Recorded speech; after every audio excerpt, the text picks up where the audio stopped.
Assalamualaikum warahmatullahi wabarakatuh. Perkenalan, nama saya Farid Rusadi yang ingin mempresentasikan pemikiran tokoh psikologi Abraham Maslow. Latar belakang: Abraham Maslow, sang pencetus teori hierarki kebutuhan Maslow, lahir pada tanggal 1 April 1908 di kota New York, Amerika Serikat. Lebih tepatnya, Abraham Maslow dilahirkan di Brooklyn dengan nama lengkap Abraham Harold Maslow. Abraham Maslow dibesarkan di keluarga Yahudi Rusia dengan kedua orang tua yang tidak pernah menjalani pendidikan serta duduk di bangku sekolah. Semasa kecilnya, Abraham Maslow hidup di lingkungan tempat tinggal yang sebagian besar penduduknya adalah kaum non-Yahudi. Pengertian: teori hierarki kebutuhan Maslow adalah salah satu teori psikologi yang berguna untuk memicu munculnya motivasi pada seorang individu dalam memenuhi kebutuhan mereka sehari-hari. Teori hierarki kebutuhan Maslow diperkenalkan pada tahun 1943 melalui A Theory of Human Motivation melalui acara Psychological Review. Seperti yang sudah kami katakan di awal, bahwa secara garis besar Abraham Maslow berpendapat untuk memenuhi kebutuhan tingkat atas, seorang individu haruslah memenuhi kebutuhan tingkat bawahnya terlebih dahulu untuk menggunakan keinginan tersebut sebagai hal untuk memotivasi mereka. Pembagian kebutuhan: yang pertama, kebutuhan dasar; yang kedua, kebutuhan akan rasa aman; yang ketiga, kebutuhan cinta dan kasih sayang; yang keempat, kebutuhan penghargaan; yang terakhir, kebutuhan aktualisasikan. Kebutuhan dasar. Maslow mengajukan gagasan bahwa kebutuhan yang pada manusia merupakan bawaan dan tersusun berdasarkan tingkatan yang disebut dengan hierarki kebutuhan, dan susunan kebutuhan dasar yang bertingkat atau yang disebut dengan hierarki kebutuhan merupakan organisasi yang mendasari motivasi manusia.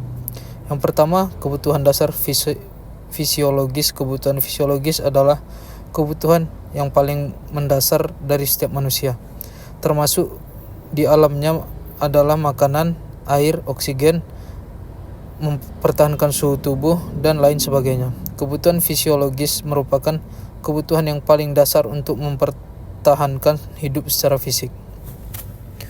Yang kedua, kebutuhan rasa aman. Kebutuhan tingkat dasar yang kedua adalah kebutuhan untuk senantiasa merasa aman. Abraham Maslow menjelaskan bahwa kebutuhan akan rasa aman ini meliputi rasa aman secara fisik maupun emosional. Perlu diketahui, kadar kebutuhan pada tingkat untuk kebutuhan akan rasa aman dapat dicontohkan dengan contoh seperti kebutuhan akan rasa aman dari bahaya yang akan mengancam, kebutuhan perlindungan dari tindak kriminalitas, kebutuhan rasa aman dari ancaman penyakit, kebutuhan rasa aman dari bahaya bencana alam, dan lain sebagainya. Yang ketiga, kebutuhan rasa cinta dan kasih sayang.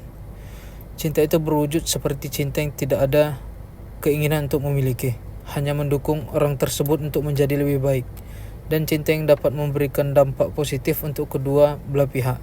Biasanya dapat dicontohkan ketika seorang individu menjalin hubungan pertemanan dengan individu atau kelompok lainnya.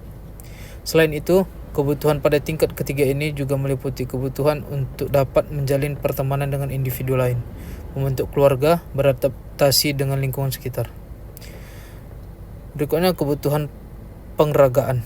Kebutuhan penghargaan terbagi ke dalam dua bagian, yaitu pertama, penghargaan dari diri sendiri, mencakup hasrat untuk memperoleh kompetensi, rasa percaya diri, kekuatan pribadi, adekuasi, kemandirian, dan kebebasan. Yang kedua, bagian adalah penghargaan dari orang lain, meliputi antara lain prestasi. Individu membutuhkan penghargaan atas apa yang telah dilakukannya. Berikutnya, kebutuhan aktualisasi. Kebutuhan tingkat tinggi yaitu kebutuhan untuk mengaktualisasikan diri. Kebutuhan ini dapat tercapai apabila seorang individu berhasil memenuhi keempat kebutuhan sebelumnya. Aktualisasi diri dapat diartikan sebagai wujud sesungguhnya untuk mencerminkan harapan serta keinginan seorang individu terhadap dirinya sendiri. Dalam penggambaran aktualisasi diri yang diberikan oleh Abraham Maslow, aktualisasi diri ini berperan sebagai kebutuhan seorang individu untuk memutuskan keinginan mereka. Kesimpulannya, manusia adalah makhluk yang lemah dan tentunya akan terus berkembang untuk menemukan kelebihan mereka dalam upaya memenuhi kebutuhan mereka. Dalam teori ini memuat 5 tingkatan kebutuhan yang harus terpenuhi di masing-masing tingkatannya. Tingkatan kebutuhan tersebut diawali dengan kebutuhan dasar seperti kebutuhan fisiologi manusia, kebutuhan rasa aman, kebutuhan merasakan kasih sayang, kebutuhan mendapat pencapaian, dan tingkat paling atas adalah kebutuhan mengaktualisasikan diri. Sekian dari presentasi saya, lebih dan kurang mohon dimaafkan. Assalamualaikum warahmatullahi wabarakatuh.